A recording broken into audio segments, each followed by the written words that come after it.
Partons maintenant à la découverte de la plus petite des 3 provinces du Pays basque français, la Soule, une terre de bergers. Elle regorge de curiosités, parfois inattendues, de l'air pur des sommets aux ténèbres des cavernes. Reportage dans les Pyrénées-Atlantiques d'Hortense Villatte et Jean-Vincent Molivier.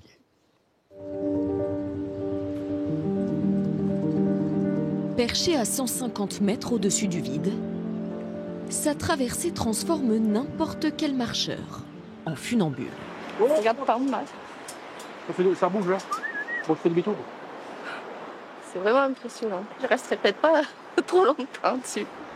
La passerelle d'Olsarté surplombe des gorges creusées il y a 80 millions d'années. Une expérience. C'est haut, hein?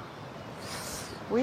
Mais surtout pour ces marcheurs, un moment suspendu.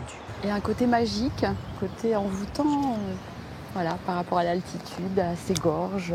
C'est magnifique et je dirais que dans les balades qu'on a fait, je les classe dans les premières. À son origine, cette passerelle n'avait pourtant pas de vocation touristique. Construite en 1920, elle permettait aux bûcherons d'acheminer le bois des forêts voisines.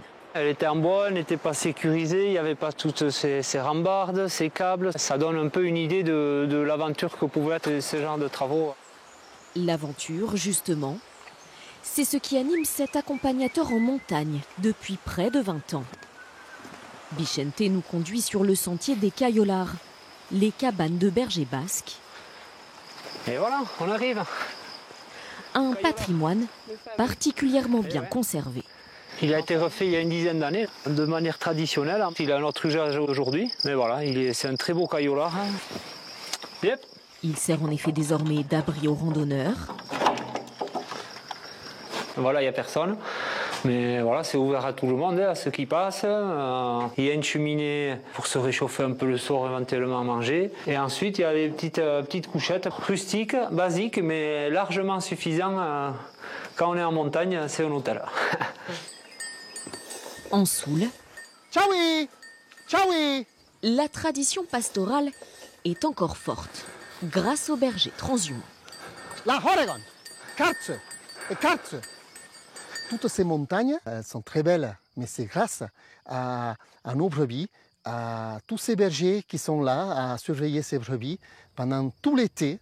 De mai à octobre, Jean-Michel occupe ses pâturages et cette cabane d'estive moderne avec ses 216 brebis.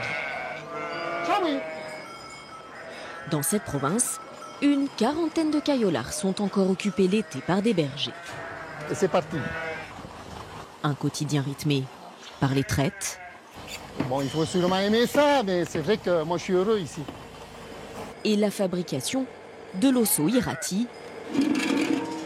Là, on imagine déjà le fromage. Des fromages que Jean-Michel s'attache à faire de manière traditionnelle, dans un chaudron en cuivre et à l'aide d'outils anciens.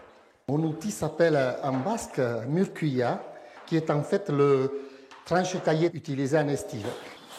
Ici, les fromages sont bien gardés.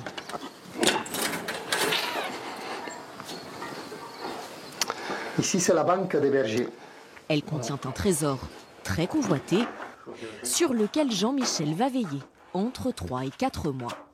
Je vais en faire dans les 160. C'est un fromage qu'on valorise quand même très bien. Mes acheteurs, ils m'en ont déjà commandé pour l'an prochain. Ils sont vendus avant même d'être fabriqués, vos fromages? Oui, un peu. Je les ai promis. Quel succès! Oui. Dans ces montagnes, où résonnent les cloches des brebis, d'autres sons plus singuliers ont attiré notre attention. Au pied du gouffre de la Pierre Saint-Martin, à 700 mètres de profondeur, se trouve la grotte de l'Averna, la plus grande salle souterraine aménagée au monde.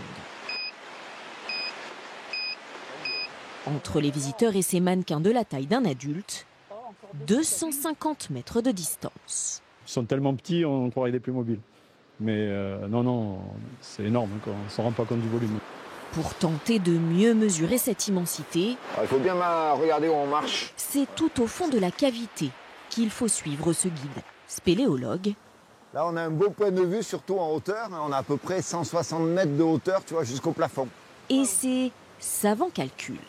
C'est tellement hors norme, ça a été mesuré par un scan 3D. On a mesuré à 3,6 millions de mètres cubes d'air. On a essayé de traduire et de trouver une échelle et on a trouvé Notre-Dame de Paris, 360 000 mètres cubes d'air. Donc on peut mettre, en théorie, 10 Notre-Dame de Paris. Waouh! Une réaction à la hauteur des surprises et des richesses offertes par la Soule, province la plus sauvage du Pays basque.